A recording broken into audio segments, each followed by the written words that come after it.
Hi, everyone. It's Pat Sherlock again at NSCC in the School of Business, checking in on organizational behavior. Today, I wanted to try to give you a quick little lesson on basis of power. It's the next chapter coming up that you'll be looking at. And a really interesting topic, basis of power, because we're all subject to the power of other people or imposing our power, trying to gain power over other people. Dependency. It's power is when A institutes when B is dependent, I'm sorry, on A. And you think, well, how do you get power? No one really has power over you unless it's given. You have to give power to someone before they can have power over you. But there are six sources of power that I want to talk about. Coercive, where somebody has power over you because they threaten you. Think about this in terms of the workplace. You work for a manager somewhere where they threaten you. I'll fire you if you don't do this. That's a basis of power called coercive. Reward power, where you say, if you do this, I'll reward you. I'll give you a day off. You'll get a bonus, some other reward. You might even think in terms of children. Some of you have children. Threatening your child, terrible thing. But in terms of coercive power, there are times where you say, for their own safety, you can't run out on the street. Or if you do, this is what will happen. You'll be grounded, something like that. Reward power, you offer something for doing something correct, and then the child is dependent upon you. But I don't really want to talk about children, but you can put it in that context because some of you are parents. But put it in the context of being a manager. You want someone to do something for you, you can threaten them. It's one of the worst forms of power. Reward is not a good form of power either because now they only do it for what you'll give them. Legitimate power, where someone will do something for you because you're legitimately the authority. You have the power. That's a police officer who says, stop, you have no choice because they have the power to stop you. So legitimate power, it could be the manager has the ability to send you home. You have to go home if they tell you to go home. Expert power. Now, expert power is you have power because you know something that someone else doesn't know. And as business students, that's part of why you're here. You're trying to gain some power in terms of expertise so that you can demand a greater value in the workplace. And when I say demand, the more knowledge, the more expertise you develop, the more power you'll have. So you actually want to do that, and it's a good source of power. Referent power, referent, F-E-R-E-R-E-N-T, is like a reference. That's where you have power because people refer to you and respect you. That's the best form of power. You want your child to do something for you because they respect you as a parent. You want someone to do something for you as a manager because they respect you, which means that even when you're not there, you know that they're going to do it. Certainly in your life, you've worked for somebody, or I hope you will work for someone who you respect so much that even if they weren't there, you would just take care of the customers, do what needs to be done out of respect. So again, we have coercive power, we have reward power, legitimate, expert, referent, and information power. Information power, that's similar to the game that children play where they say, I know something you don't know. And in fact, information is power, that old quote that if you know something, you may know something that's going on in a company. So you hold it very close to you and you don't tell people because that information gives you power.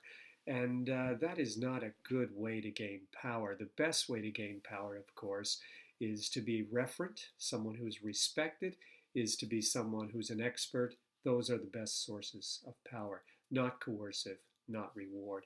Try to avoid getting caught up in using those sources of power. For anyone to have power over you or you to have power over anyone else, you have to have something that's important to them. So their respect might be important to you. The threat of losing their job could be important.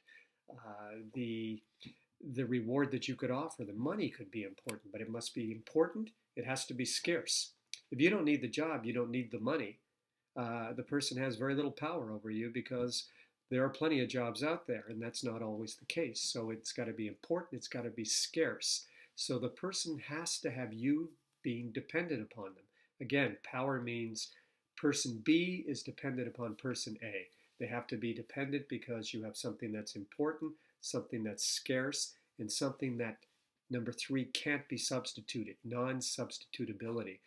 If you could substitute it for something else, so if you were fortunate enough that you didn't have to work because someone would take you in and feed you, you can substitute the job. You can tell them what they can do with their job because you've got another job, you've got another source of income. That's not true for most of us. So remember, in summary, you give people power. People really don't have power over you. It's something that you give, and you give your compliance to other people who have power over you. And there are six bases of power: coercive, which is negative, threatening. So coercive power, reward power, giving someone something; legitimate power, which is because they're an authority, they're a manager, they're a police officer; expert power, because they have power because of their deep knowledge and expertise; referent power, which is the best because they serve as a reference; or information power, where they have a piece of information. It's more a piece of information that they're holding. And power, in order for power to take place, there are three bases. It must be important, it's got to be scarce, and there have to be very few substitutes. So, folks, that's pretty much the lesson on all of, I believe it's chapter 6 on power and politics. It really takes something theoretical like power and lets you see that it is very practical. You know, commercials use this all the time.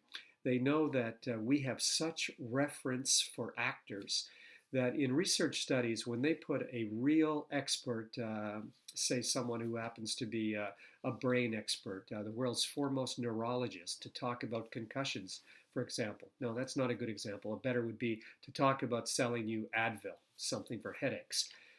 We would tend to believe a doctor from a show like Grey's Anatomy, a television show, a handsome actor, more than you're going to believe a real neurologist.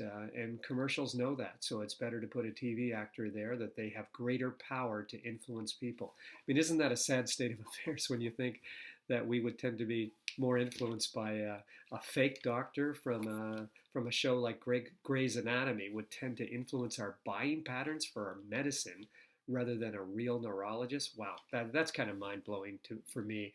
I don't know what you think of that, but again, organizational behavior, great practical subject. Thank you very much for hanging in there, folks. You know, we're down to not that much further to go, probably under a month for sure. So hang in there, and we'll be talking to you soon. Cheers. Bye.